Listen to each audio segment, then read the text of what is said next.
Welcome back, and we are live. I am one of your hosts, Blake Ruffino. Alongside me is my counterpart, Joe DeLeone, on this Memorial Day. As we're glad to be here in the morning. I want to thank all of those who have laid down their lives, and we remember those who have laid down their lives for this country.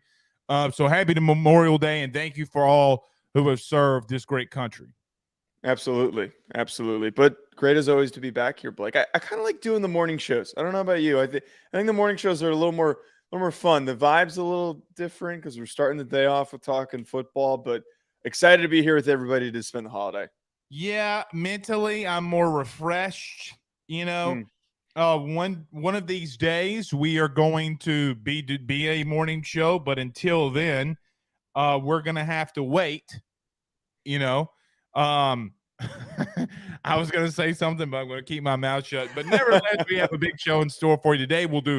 Joe will do a Georgia deep dive. Look, I have not a lot of backing by some of the stances that I have other than my eyeballs on Georgia. They're not going anywhere. Now, can they win a national title? I don't know, but they're not going anywhere, Joe. And we'll talk about them this morning. Yeah, one thing that's going to be really confusing for our listeners, because there is a common misconception I've noticed in the comment section. Everyone assumes I hate Georgia, Blake. I don't hate Georgia. Wait, why? I don't think you've said anything that would. Why?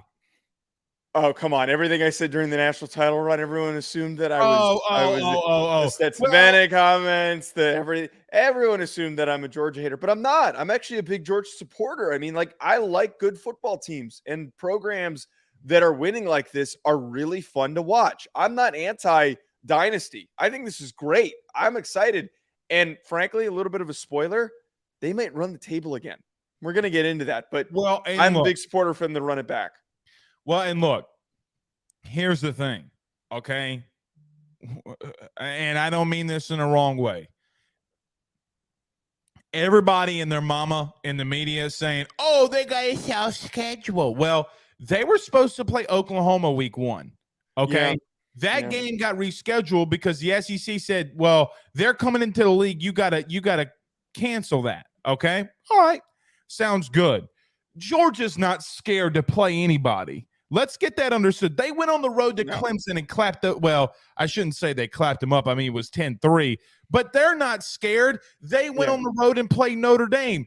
They are not scared. People need to calm down with that. Here's the truth.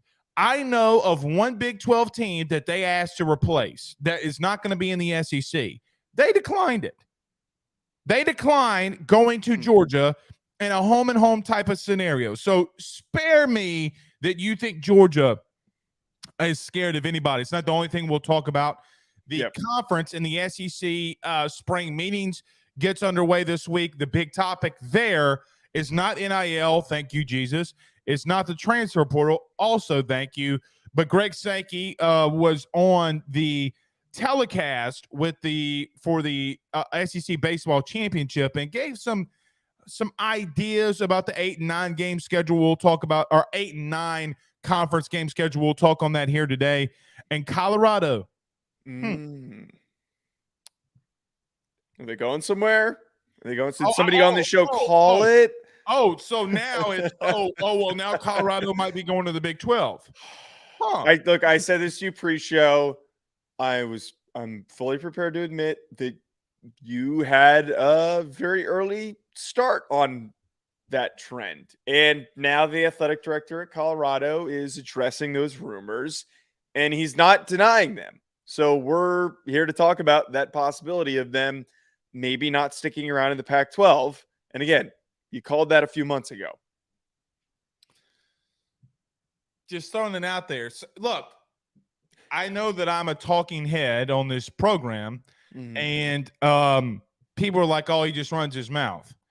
There's a time to talk and there's a time to listen.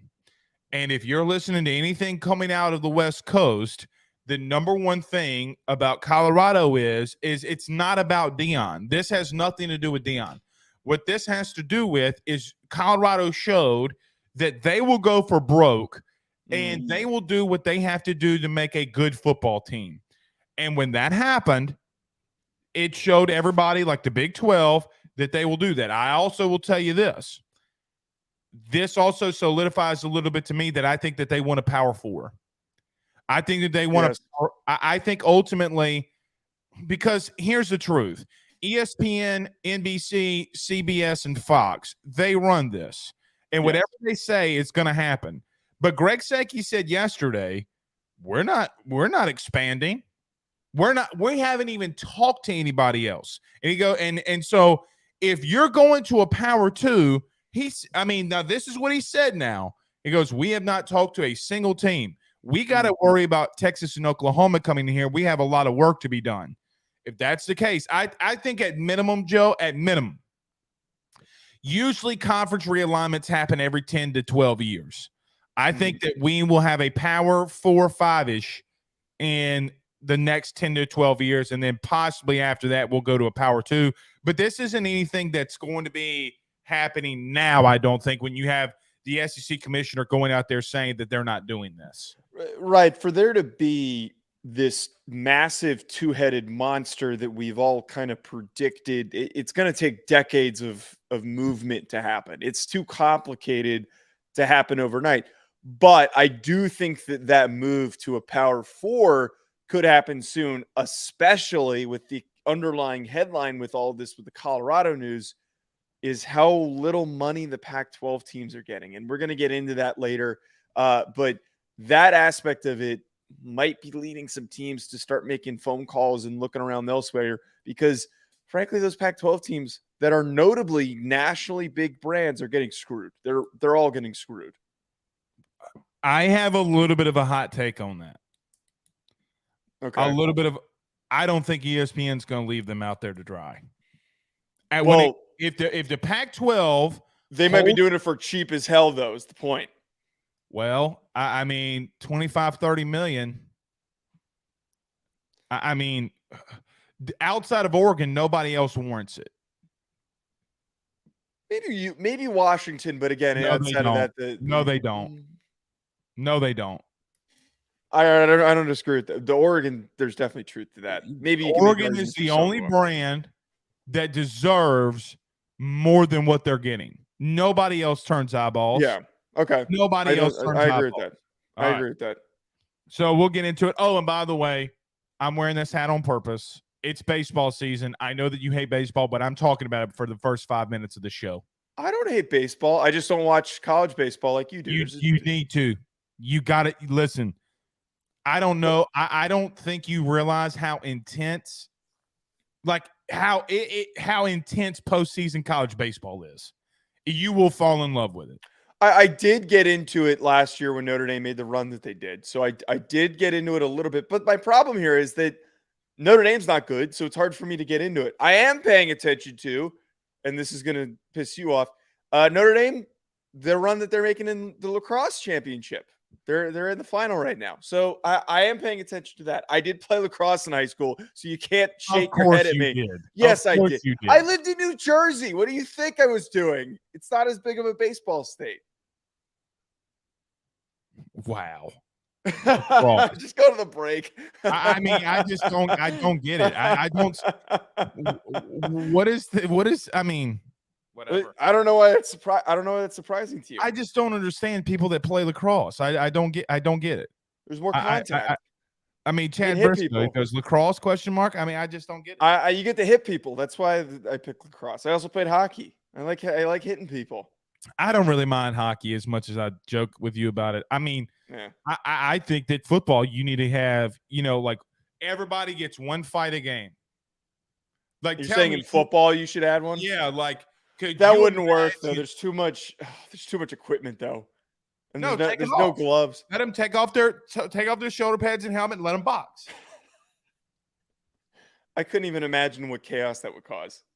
It will never happen. Roger Goodell's too much of a chicken shit to do something like that. All right, so we got a lot to discuss here as well. Jamie says, "What's next? The chess club, Joe?" There's no contact in the chess club. Let's not pretend that those are the same thing. I mean, there is contact. I mean, you got the little clock. Yeah, there's a lot of physicality in the game of chess. A lot of mind that goes into that, but that's not what we are here for. So let's do this. Let's get to the break. I do want to talk some college baseball off the jump. I'm going from what I'm hearing, and could be wrong, but I don't think I'm wrong about a team that's getting in here locally. But a lot of good baseball. Joe, I will say this before we get to the break. It's the most football conference. It's the most football related conference or sport. You have the Southeast, the South, and you got Stanford as host regional sites. At some point, these other conferences are going to have to start picking it up and get real about athletics, because this is just asinine, in my opinion. So everybody do us a favor, though, by hitting the like and share to all of those social media groups. Share to all of your social media pages. If you're listening to us on YouTube, getting so close to 1,000 subscribers. If you haven't done so already, do us a favor. We're trying to get to that 1,000 mark. Hit that subscribe button. Hit that notification bell as well. If you're listening to us wherever you listen to podcasts, rate, review, and subscribe. We greatly appreciate you doing that. So about our good friends, though, over at betonline.ag. Don't go anywhere. We got a lot to discuss. Stay tuned. BetOnline is the fastest and easiest way for you to wager on all of your favorite sports, contests, events, with the first-to-market odds and lines. Find reviews for all the news for each league, including Major League Baseball, NFL, NBA, NHL, combat sports, college sports, esports, and even golf. BetOnline continues to be the top online resource for all of your sports information for live in-game betting, props, and futures. Head on over to BetOnline today and use your mobile device to join and make your first sports bet. Use our promo code BELIEVE50, that's BELIEVE50, BLEAV 50, to receive your 50% off welcome bonus on your first deposit. That's betonline.ag, betonline.ag. We're back! But Did Texas make the tournament? They will. They're going to be probably a two. Yeah. I think they're gonna head out to sunny Miami. That's what I'm thinking. That's what I'm thinking. We'll see, though. But they're in. They're in. Which, listen, I have the perfect analogy in person for who Texas is. Who? Do you watch Succession? I'm behind. I'm slightly behind. I'm a few episodes behind. Okay. So listen, I'm just going to throw this out there. I'm not going to spoil anything. Okay. Texas is the Kendall Roy of athletics. I kind of knew where that was coming from, and I think that fits perfectly. They are talks up a big game, but really soft. Really, at the end of the day, is soft. By the way, I'm just going to throw this out here.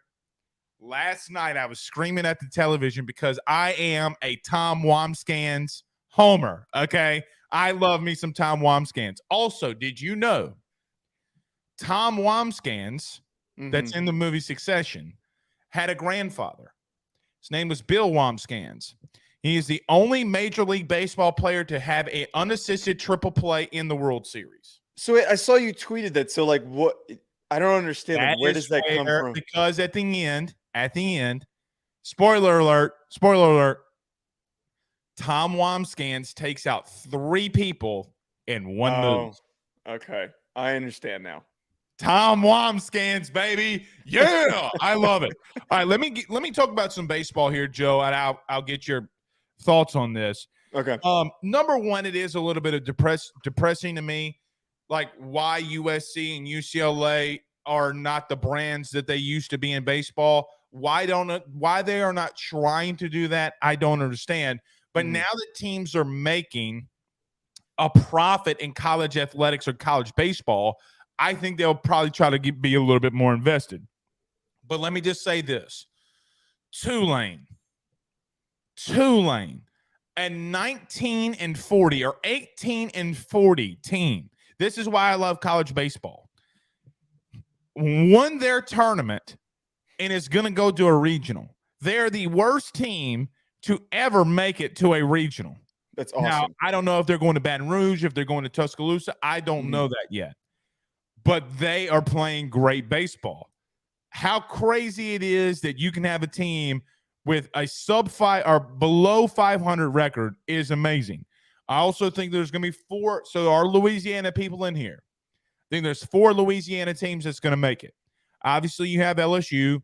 You know that Nichols is going to be in there in Tulane. I also think the University of South Louisiana, formerly known as ULL, or as they want to call themselves now, Louisiana, which they are all mad at me right now because I called them Rudy Poos and called them ingrates. I also believe that they're going to be in here. Here's the thing about college baseball. For me, personally, I do not believe that there's a better a postseason tournament. Like, March Madness is cool. I get it. But there's not another sport where the 64 overall seed can win a national title like Ole Miss did a season ago. That in and of itself, Joe, this upcoming weekend, I'll have 3 TVs on. I mean, this is my favorite part of the year. You get into regional play, super regional, and then you go to Omaha, and then college football starts. This is where I really start loving athletics here. But here's the problem I have since we're a national show here. The West has got to pick it up. I mean, and this isn't just – I get that they're doing some things basketball-wise, and that's cool. Okay, that's good for you. Joe, they're not doing anything in any other sports. Not really. I know Oregon can be good. I know they've got some decent teams. I know Utah can be good at times.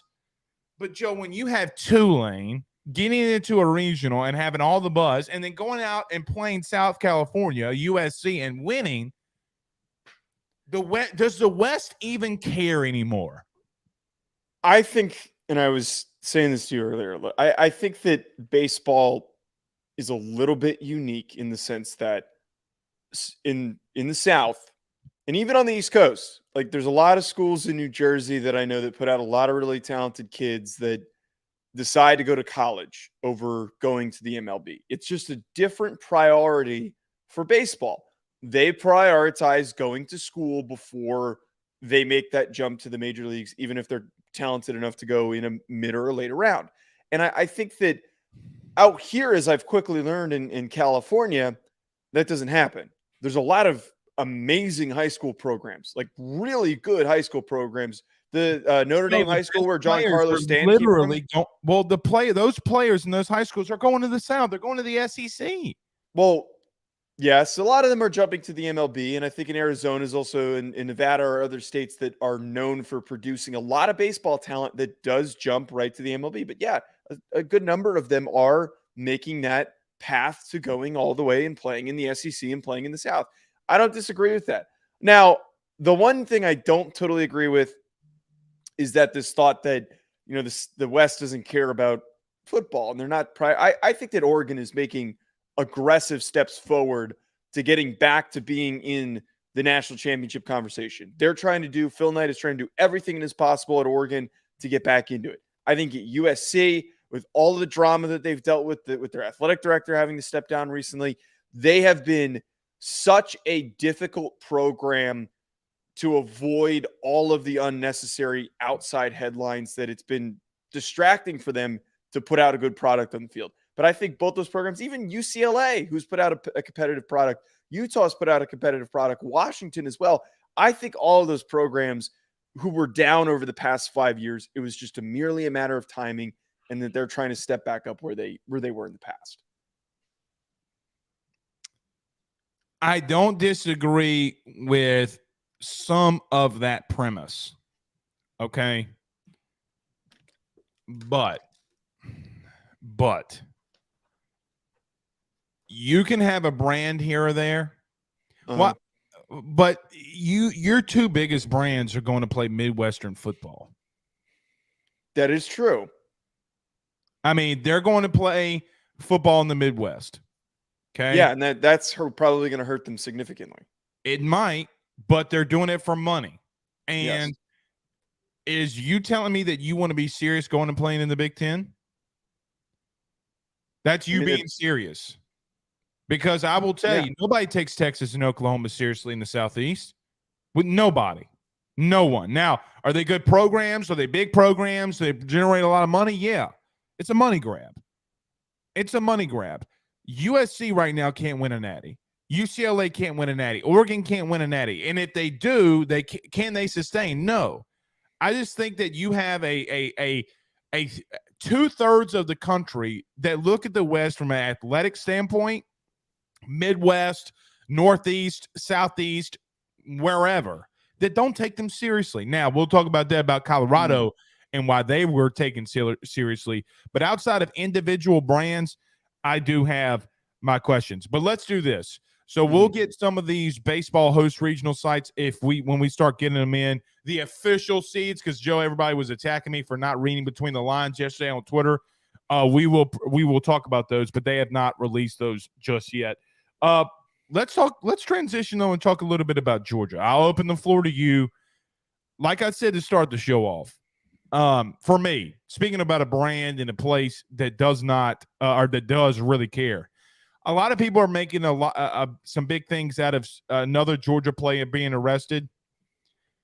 Can I just tell you something? He shouldn't have been. Reckless driving, he got arrested for it and not issued a ticket or a summons.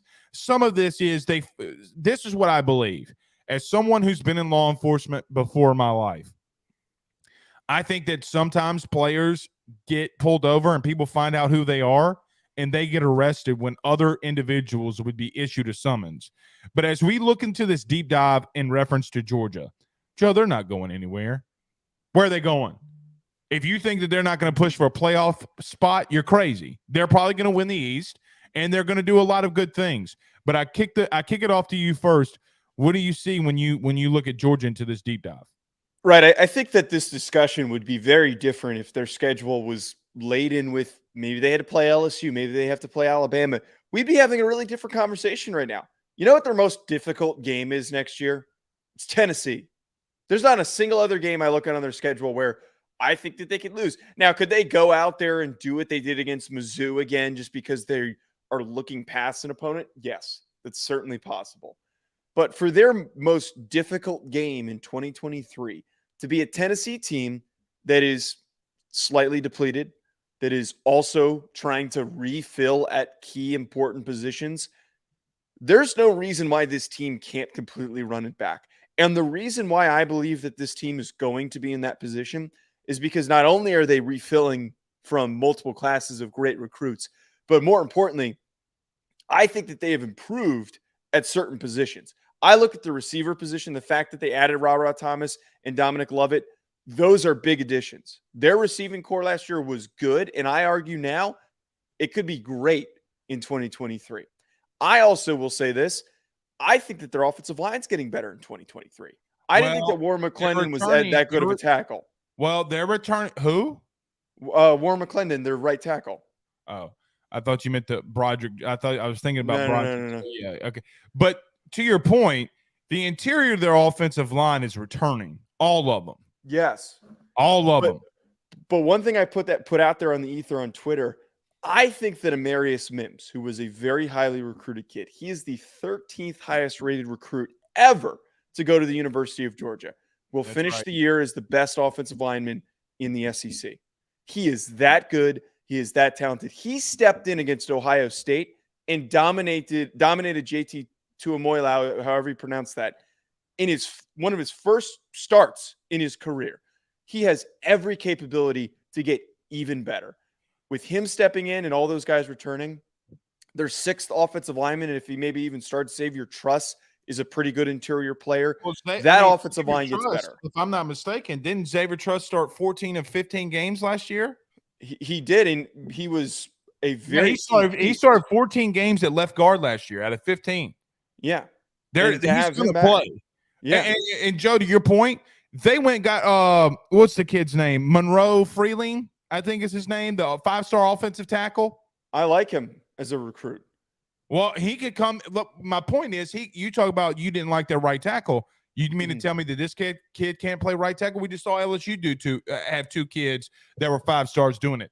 To your point, up front and offensively, they're getting better, which is disturbing to say for a team that just won a national championship. They feel like they are getting better after putting out all these kids to the NFL. I'm not worried. I'm not worried that they're going to be in a situation on either lines of scrimmage, which is so important in college football. And you're Correct. talking about freshmen. They have 3 guys that I think that could maybe contribute early on. Damian Wilson's very talented, who was their highest rated kid in this upcoming class. And then Jordan Hall and Jamal Jarrett are massive defensive tackles who might work their way into the rotation, as we've seen that Georgia does like to work in contributions from younger guys. The talent pool is ridiculous. They are getting better. Well, hold on. I agree from a talent standpoint. Offensively, they have gotten better. Yeah. But you're replacing probably and arguably one of the best offensive coordinators in the country. Okay? Yes. Can Mike Bobo, and I've said this before, I think Mike Bobo can do some good things because he has superior talent. Okay. I think Georgia early on, especially with this offensive line that we're talking about, is going to run the football with Carson Beck being their quarterback, because you know what helps a good quarterback or a young quarterback? Mm-hmm. The running game. And they did that with Stetson Bennett. The first time that they won a national title, they ran the ball at a very high clip. Replacing Todd Monken is not going to be easy. But I don't think Mike Bobo is a massive drop-off from Todd Monken. I think they have a lot of the same philosophies. And quite honestly, Kirby is going to do what Kirby wants to do. They're going to go under center. They're going to have play action. And look, you talked about the wide receiver core. Lad, as we called him during the season, Mahonky is back. You know who else is back? Brock Bowers is back, baby. And they have one of, if not the best tight end room. They got receivers. They got Dominic Lovett. I think in the interior, Cedric Van Pran, who I don't think we mentioned yet, is also returning the center for them. Yes. They have some bookends that they can work on. They're offensively, there's nothing, okay? And I know that Mike Bobo in the past has gotten ripped on that he doesn't open it up enough. You can't listen, when a team is dominant in the run, it doesn't matter what you do. If they dominate you up front, there is no formula to stopping them. If they can go out there and knock you and punch you in the mouth, they got better dudes than you. Mm-hmm. They're going to run the football at a very high clip. I just don't know. And, like I saw this thing about, look, I don't hate Joe Milton. I think Joe Milton can be a good quarterback in college football. Everybody's hyping up Joe Milton because he can throw a football 80 yards. That doesn't mean anything when you have this defensive line returning too. Look, Joe, here's the interesting thing for me too. We talk about a lot of the departures from Georgia. It's not as bad as it was a year ago, though. 8, listen to this, 8 of the starting 11 at Georgia are juniors or seniors that have been in the program and seen a lot. On their defensive line, as an example, they have one underclassman, that's Mikael Williams, who you and I talked about. Might be their best player. Might be their best player, but they have a senior nose tackle returning. They and whereas we talked about Mikael Williams, he had 4.5 sacks last year. Their front seven's going to be lethal. I look at what they've got at the line in the linebacker room. When you talk about Jamin Dumas Johnson, okay, that kid can outright fly. When you talk about Munden Jr., when you talk about Jalen Walker, when you talk about Dalen Everett, who's going to be out there at corner, when you talk about Malachi Starks, they have dudes defensively. I think they're winning the East. I don't think Tennessee has enough. Georgia's going to do what they did a season ago. They're going to run it right at them and punch them in the mouth. Does Tennessee have enough to stop them? I don't think that they do. Now, here's what's interesting, okay, and why I think if Tennessee were to win it, it falls on one thing. Carson Beck's not ready. Carson Beck is the ultimate outlier here. But I think he's good enough for them to win. I really do think he's good enough for them to win. I think they win the East. Now, here's what I will tell you. Can they slip up and lose a game they're not supposed to? South Carolina, Auburn, whatever. It's really hard to go undefeated back-to-back seasons. Mm-hmm. It's really hard. Sometimes Nick has not been able to do it. Now, if Kirby can, that will be something that we need to talk about. But for me, I'm not going to say they're the best team in football because that's yet to be seen. They have a lot of places, a lot of pieces they do have to replace here. But it's hard for me to see them not being as the best team in the East at minimum. The point you brought up on Carson Beck, that was the only question mark that I truly could identify. And I think that it's coupled with the offensive coordinator conversation of, can Mike Bobo and Carson Beck, one, work together, but two, can they replace what was already there that was a big reason for their success? As much as I've ragged on Stetson Bennett, I have said that he is a great college quarterback. He accomplished significant things. Multiple national championships is a massive accomplishment. Replacing that is very difficult. Almost, some might argue, impossible to do. It is a very hard thing to step in and bring somebody else in. I know that Beck was a highly recruited quarterback. That does help them that he has the talent. But I think that as we're talking about here, that needs to be not a liability. He just needs to be good enough. Bobo needs to be just good enough because, as we've seen in the history of college football, especially recently, a mediocre quarterback, if Beck doesn't play well, can still win a national championship. Vandergrift, though? They could if he struggles, but here's the problem with that argument, though. And I'm gonna rip on me. Here's the problem with our argument. They still got a crap load of talent in that room.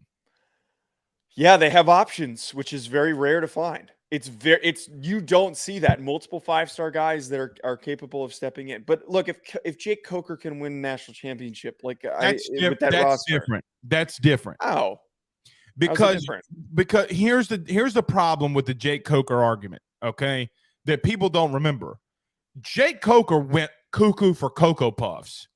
He went crazy in the later part of that year. Yeah. Now, he had Lane Kiffin there as well. Joe, he literally was the only player on that offense, as an example, that didn't get drafted. So, of the 11 a lot of help. Out of the 11 starters, let's not call this his entire offensive line, his entire receiving core, and 2 running backs got drafted. Yeah. Well, that's my point, is that I know that it is different in the sense. It doesn't have that, though, Joe. They don't have weapons that Alabama in that year had. But Jake Coker, for what it's worth, you know what Jake Coker was? An older quarterback that had been around the block. He was an older dude who had a really elite offensive coach, which, by the way, Lane Kiffin was trolling this week that Auburn, is the only campus. That Auburn was the only campus that has a Buc-ee's. As I drink my water out of my Buc-ee's chalice here, okay? The Jake Coker thing, if he's Jake Coker, they're winning a national title. That's my point. And Coker wasn't he wasn't Heisman level. He wasn't playing at some ridiculous level. He did enough and got hot late to help them get there. And I just think that you can rely so heavily on this defense. If that defense plays as good as it looks on paper, offensively, you realistically don't need to score. If you have a bad offensive day, I think you can win some games only scoring 24, 28 points, which is kind of a hot take. That's kind of a ridiculous thing to say, but they're so good defensively. If you come out and you throw multiple interceptions, you have multiple turnovers, I think there are games that you 100% can win with a 24-point output. Well, people forget that Jake Coker had career highs in completions and passing yards against Michigan State, and then had 335 in the national title game. This man threw for almost 350 yards in a national title game against Clemson, I might add. I mean, he wasn't bad. Now, I think Carson Beck is more talented than Coker ever was, and so I'm there with you. Here's the thing for me, and I say this all the time. There's one flaw in Georgia, in my opinion. You are the 109th ranked team in the country in returning production. Now, they have the talent, okay? And it's always the conversation that you used to have with Alabama. They don't have a lot of production returning, but they have a lot of talent. In this case, that flaw that everybody wants to poke on with Georgia, it doesn't matter. There are some teams that it doesn't matter. Let me give an example. I think for an example, well, I guess you could even use LSU last year for winning the West. Joe, they had no experience. They had no real true experience. Okay. Yeah, their quarterback had some experience, but he didn't have SEC experience. There are some teams and outliers where when you don't have a lot of experience, it doesn't matter. But there are teams that do. Like Missouri has a lot of returning. You have some pieces at Florida that a lot of guys, some pieces are returning there. Georgia just head and shoulders, talent-wise, is better than everybody. And I look, people can rag on me as an LSU guy saying that, and I know LSU fans don't want to hear it, but it's just the outright truth. And the question becomes, and Joe, I'm going to say this, if they're not in the playoff again, it's not because of talent. It's because I think Mike Bobo or something happened coaching-wise there, or something that you can never prevent, and that being injuries. Mm-hmm. Alabama, when they lost national titles at times, they started piling up injuries, and that wound up affecting them. We'll see, man. I just think they're the best team in the country, and as we go into SEC media, or not SEC media days, which, by the way, SEC, come on, bro, like freaking idiots. But nevertheless, when we go into SEC spring meetings, okay, which start this week, the head honcho and the guy standing at the King's table, it's not Saban anymore. It's Kirby. It's not Saban anymore. And Saban's had his time to respond to how Kirby's doing things, and he's not winning. So there is one, before we do turn this page to the schedule stuff, I do want to bring up one thought here. Okay. And some Georgia fans aren't going to like this thought. I think if one thing does hurt them is a lack of being tested potentially throughout their schedule, because them going 12-0, plausible, doable. But when they get to the SEC championship game and they get to the playoff, not having being tested, does that hurt them? Not having that experience, those difficult situations, does that hurt them? Does that prevent them from stepping up to the plate if they do encounter something that they haven't experienced all season long? Because last year they caught that. There were multiple games where they did get punched in the mouth a little bit, or they had difficult opponents, and the way that they retaliated and rebounded set them up for success later on in the season. I argue their win against Ohio State was because of, one, the way that they played against Tennessee, and the way that they were able to recover against Missouri. Those experiences were important for them. And if they're not tested throughout their schedule, does that negatively impact them? So here's the thing. I'm going to push back on one thing. Okay. They got to go to Knoxville in November, late November. Okay. It's not an easy place to play. That's number one. It's another thing. The game before that, okay, they play Ole Miss. So in back-to-back weeks, I mean, I get what you're saying. I understand what you're saying. But let me ask you this. Is their schedule not as difficult, or is it more difficult or less difficult than Clemson?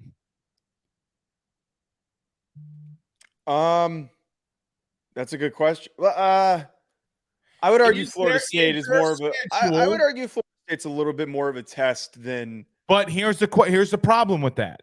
Georgia's test will come in the SEC title game. Yeah, that's what I'm kind of getting at here. So week by week, nobody in the SEC is facing a juggernaut. I couldn't make the argument that facing Ole Miss and Tennessee in back-to-back weeks is a tougher matchup of back-to-back games than anything that Clemson or Florida State will see. I can make that argument and win it. Well, that's naturally going to happen. But that's why I'm bringing up this point, is that I think that oftentimes we do have really good teams on paper, and without getting an opportunity to be really tested. You had Ole Miss number 3 in the SEC West. I did. I think that they're a really good football team. Basically, what you're saying is they're beating a 9-3 team where, let's call it what it is. Let me ask you this question. Mm-hmm. If Ole Miss is inserted, I get the Florida State thing. If Ole Miss is inserted in the ACC, they're 10-2. Easy. Yeah. Okay. Yeah. I don't disagree with that. That's not my point. All I'm trying to get at here is 3-week span, Joe, in a 4-week span, they will play Ole Miss, Tennessee, and either LSU or Alabama. Right. I mean, those two games are hard games. What I'm saying here is that whole month is not easy. It's not. My main point here, though, is that we don't know for certain what Tennessee's not going to be. I don't think Tennessee is going to be as good this upcoming year as they were last year. And Ole Miss is probably going to be a good team, but I think we can agree here on paper, Georgia has significant edges at important positions. All I'm trying to get at is that, like, if they blow through their schedule and then they get to the SEC championship game, does that lack of being tested hurt them? Because again, we've seen that in the past with college football where there are programs in other conferences that don't have legitimate competition. Did it hurt Ohio State last year? I think it did. They played well against Georgia, but I think that their most difficult game that they had was Michigan, and they crapped the bed. I think it absolutely hurt Michigan because they weren't even tested at all because they blew past Ohio State. They didn't know how to recover when they got punched in the mouth against TCU. They didn't look like they knew how to recover at all. That's a perfect example. It's different though, man. I just think it's different because you get to a point where when you talk about Ole Miss, Tennessee, and they having to play Alabama or Alabama or LSU, I think it's different. Okay. I mean, personally, I just think it's different. Now, Joe, week 1 they play Rudy Poo State. Okay. Yes. Somebody's gonna die on the field. Okay, like they're gonna kill somebody. I mean, like I don't even think the starters are gonna make it out of the first quarter. They're probably just gonna pull. No. Kirby gonna put it on them. They're gonna run the football down their throat. Now, score might be 42, 49 to nothing, but you're gonna go and watch that film like, God, team got. Look, I'm not a proponent on getting on them for their schedule. Just me. All right. Let's do this. Let's go to a quick break. I'm gonna transition to the 8 or 9 game conference schedule as SEC spring meetings start this week.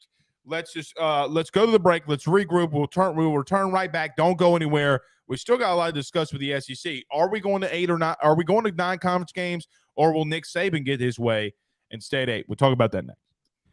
BetOnline is the fastest and easiest way for you to wager on all of your favorite sports, contests, events, with the first-to-market odds and lines. Find reviews for all the news for each league, including Major League Baseball, NFL, NBA, NHL, combat sports, college sports, esports, and even golf. BetOnline continues to be the top online resource for all of your sports information for live in-game betting, props, and futures. Head on over to BetOnline today and use your mobile device to join and make your first sports bet. Use our promo code BELIEVE50, that's BELIEVE50, BLEAV 50, to receive your 50% off welcome bonus on your first deposit. That's betonline.ag, betonline.ag.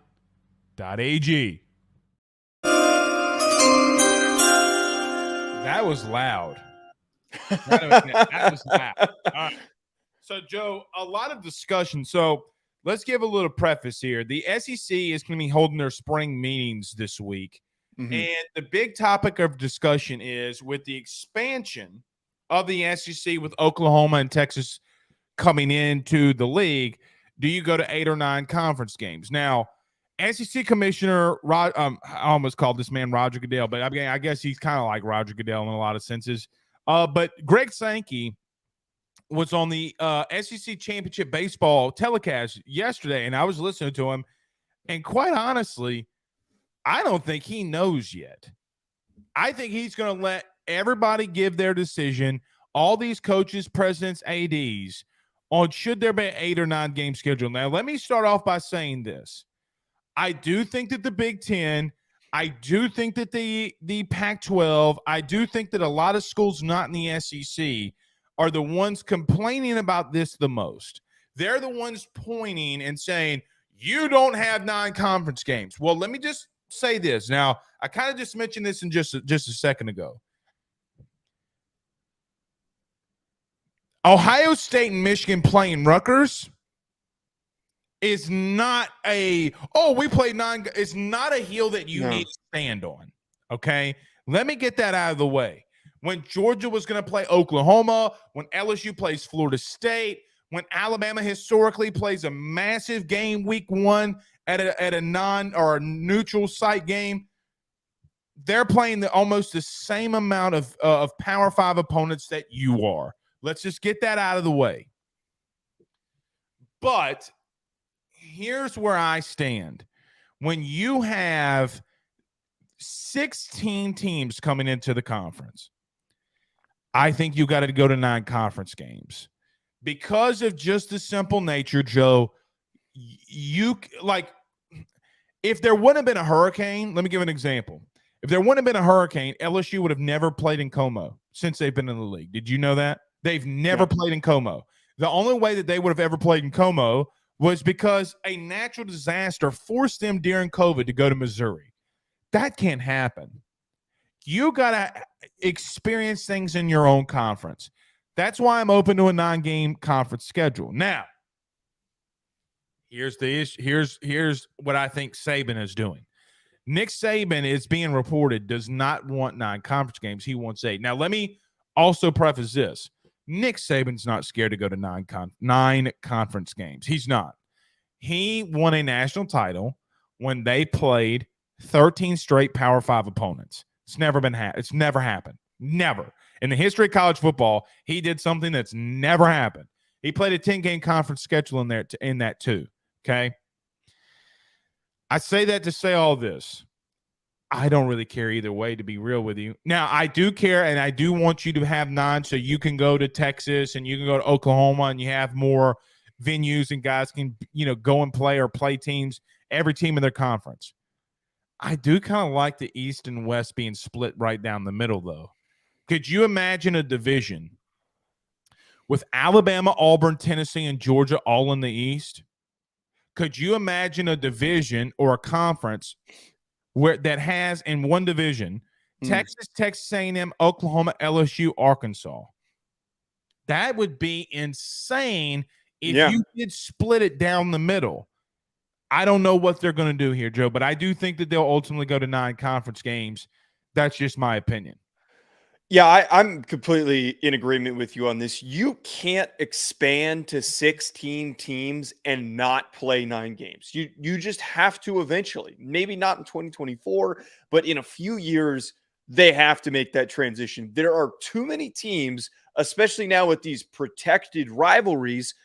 You now only have, it's 3 protected rivalries. You only have 5 other teams that you're rotating throughout your schedule.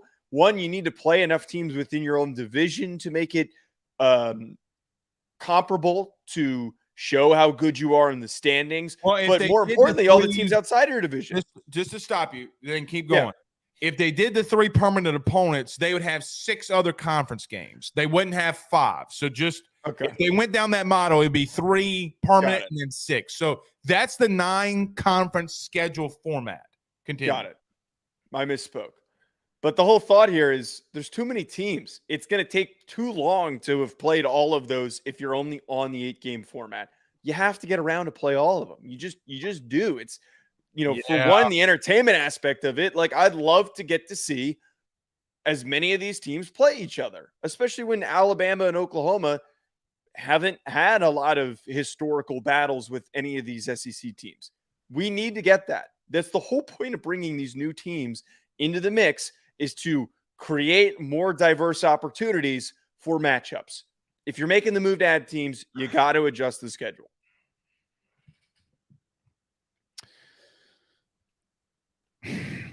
Can I tell you something you're going to hate? Yeah, you love to do that. So, well, it's not my opinion. It's not what I would want. It's not what I want to have happen. Yeah. So here's what I know. There's going to be 2/3 of the coaches in the SEC. Brian Kelly, Kirby Smart. Maybe not Kirby Smart. Maybe Kirby is going to be aligned with Nick on this one. Billy Napier, Jimbo Fisher, Sam Pittman. I all think that they're going to say yes to 9 conference games. Here's the thing, though. With the playoff expanding, The ability to have multiple teams get into the playoffs would be more beneficial for the SEC if you did 8 and or split the conference right down the middle. Okay. What you don't want to have happen, and I think this is what Nick is trying to convince Greg Sankey of, what you don't want to have happen is you be like the Pac-12 or sometimes the ACC and cannibalize yourself. You don't want to do that. Because let me throw this scenario your way. Okay. We just got done talking about Georgia's schedule, right? What if Georgia has a scenario where in a month they play Texas, Alabama, LSU, and Oklahoma? It's a difficult stretch. It's more than difficult. Let me tell you what it is. It makes the Big Ten look like cottage cheese. It makes the Big Ten look like paper mache. There will not be a tougher road into a national title when Oklahoma and Texas come in here, and you have a scenario where you have to play all those teams. Joe, it's a realistic thing that can happen. Mm-hmm. It's a very realistic thing that can happen. When that goes down, a two-loss SEC champ is or a 2-loss non-SEC champ might be the most dangerous team in the country.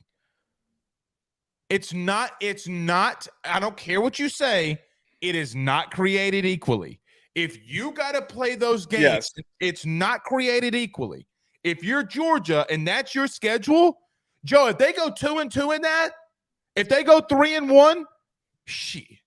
They're justified for being in the playoff. But the other thing I got to say, though, is that if they do make this move, they go to 9 and they have to play more difficult opponents. And you do get instances where teams that are making the playoff have a gauntlet of a schedule.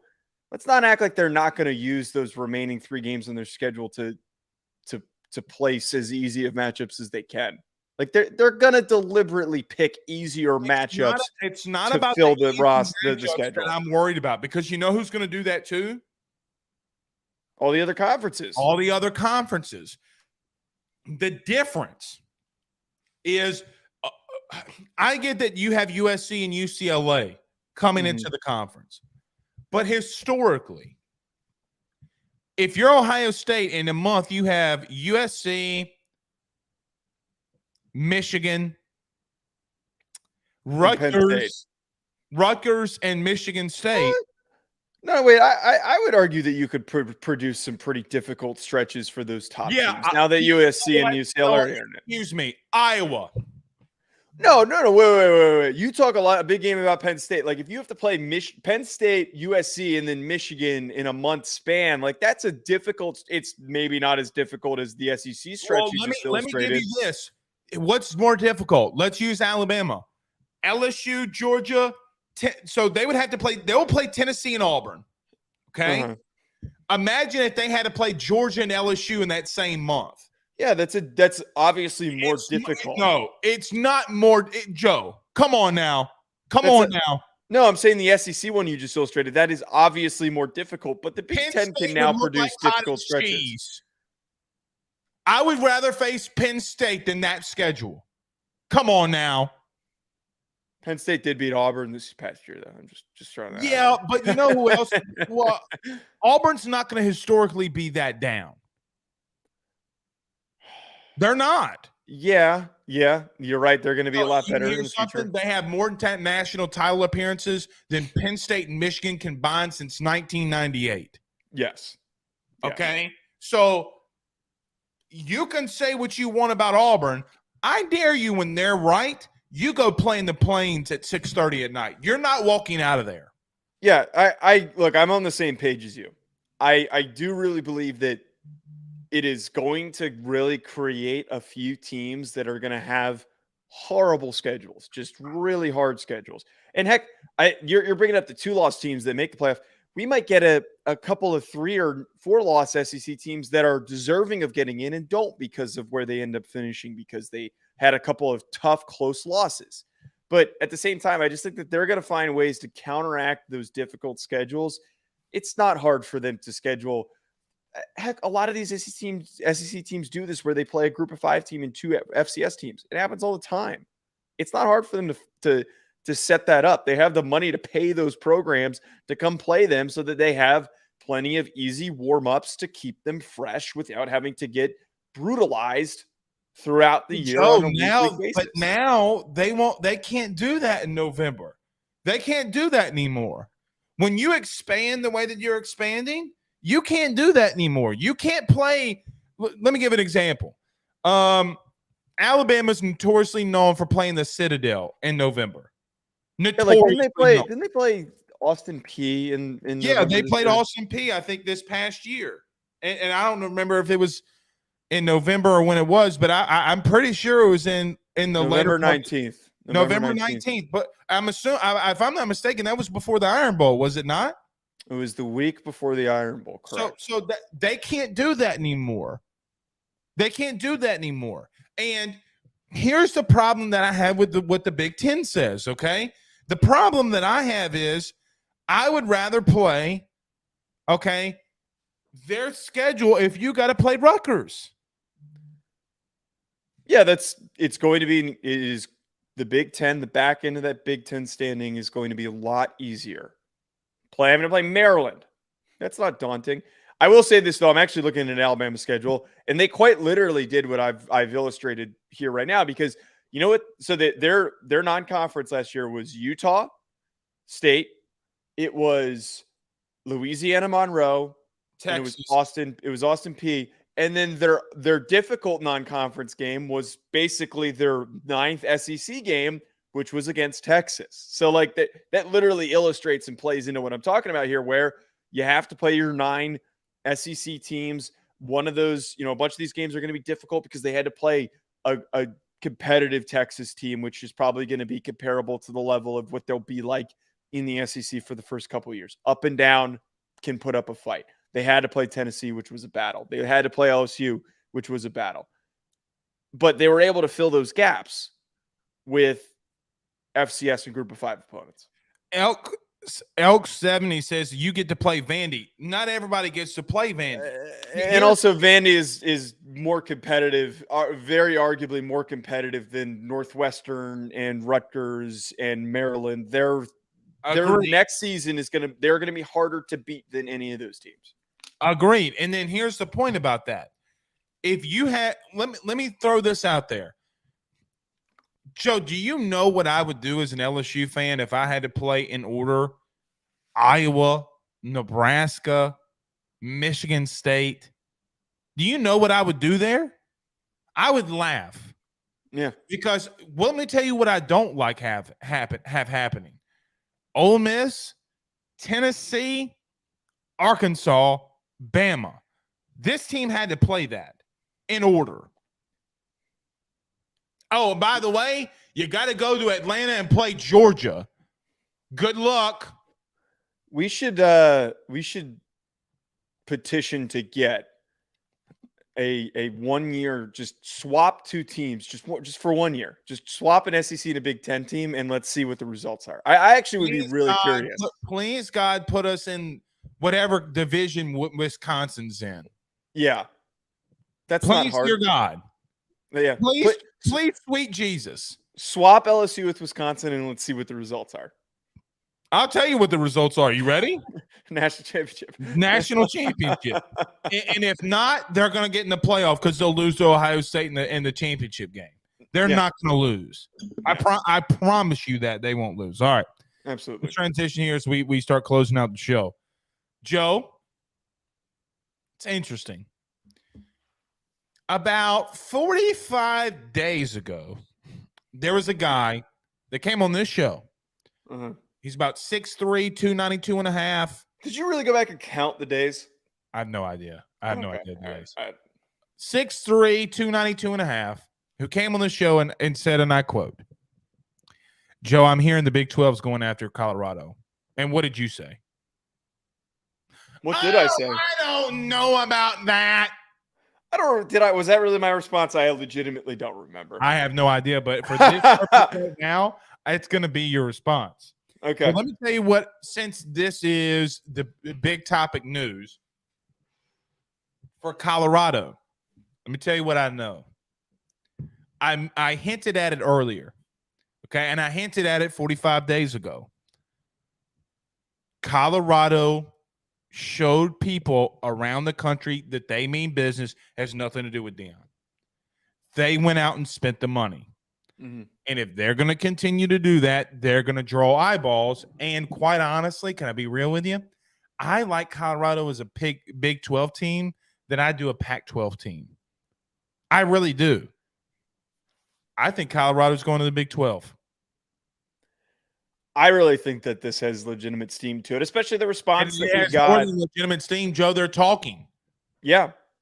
And I don't think this is going to be the end of the Big 12 poaching teams. I mean, you sent me a tweet the other day that the statement from at G Swaim, every school in the Pac-12 was made aware on Monday that their final TV package will be roughly $20 million per team, which is far below the Big 12 and $5 million below the minimum number that most of the P12 teams wanted to stay.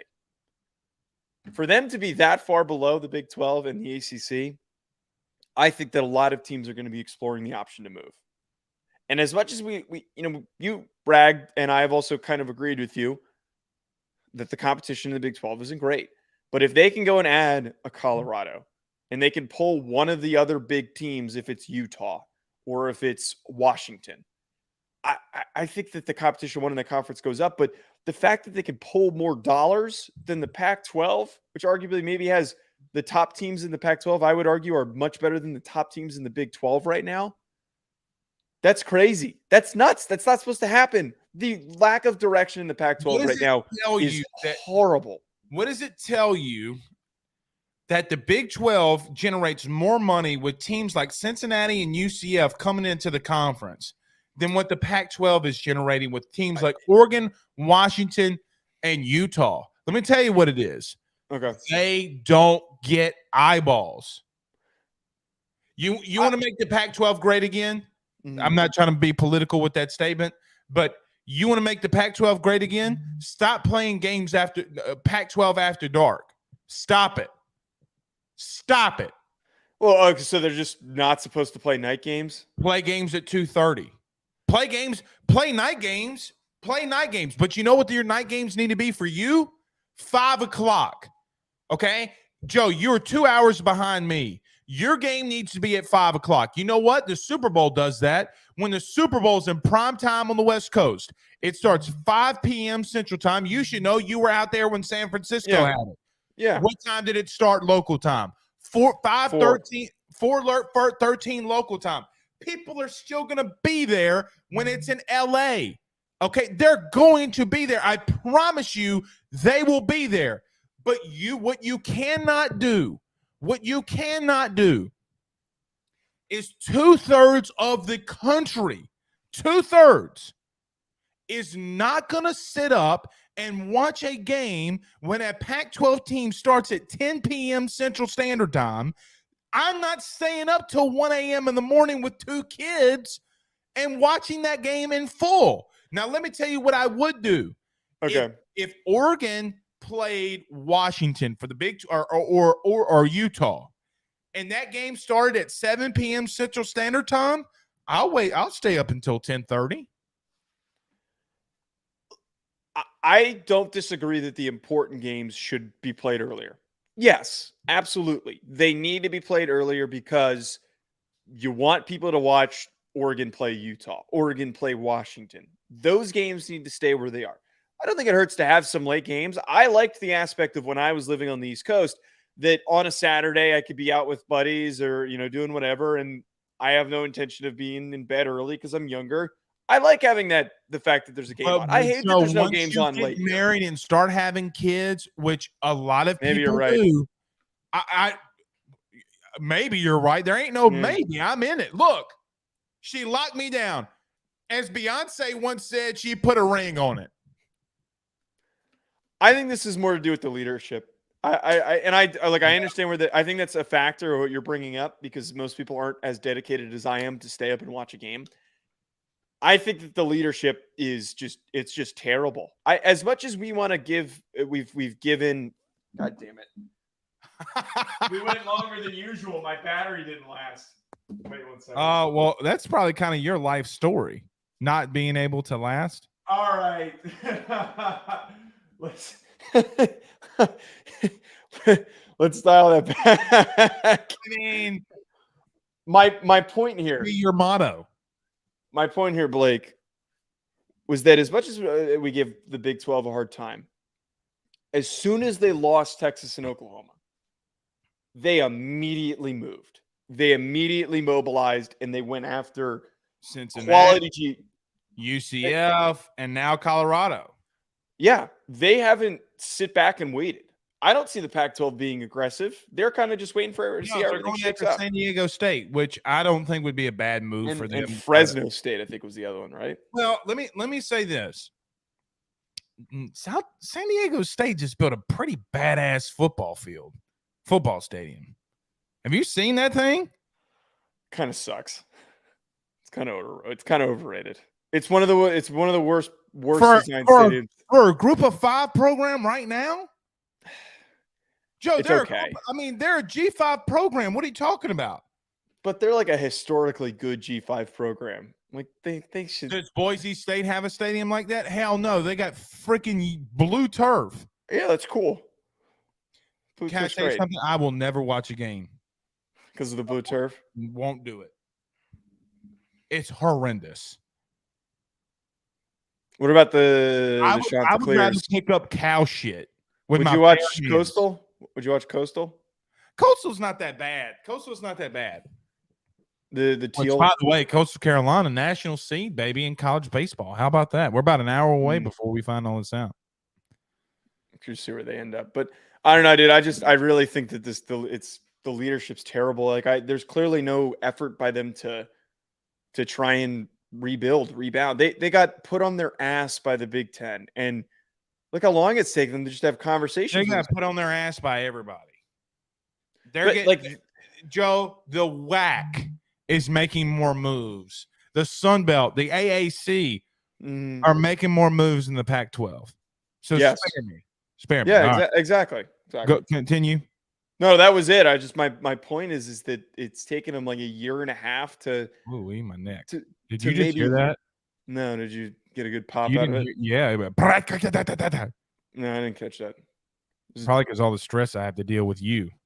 I was going to say it's probably from playing center for 4 years, but either works. Yeah. Well, only 2 because I wasn't that good. Only two. No, it's because I have a son that wakes up and like jumps on my back and it kills me, and my pillow or whatever that thing's called isn't, anyway. All right. Colorado, I think, is going to the Big 12. That's what I think. All right. Could you imagine the Pac-12 on the CW? Maybe that works for him. God bless it. That's so horrible. All right. Or like put him on FanDuel TV or something like that. Hey, now. Maybe. We'll see. See y'all Wednesday. Peace.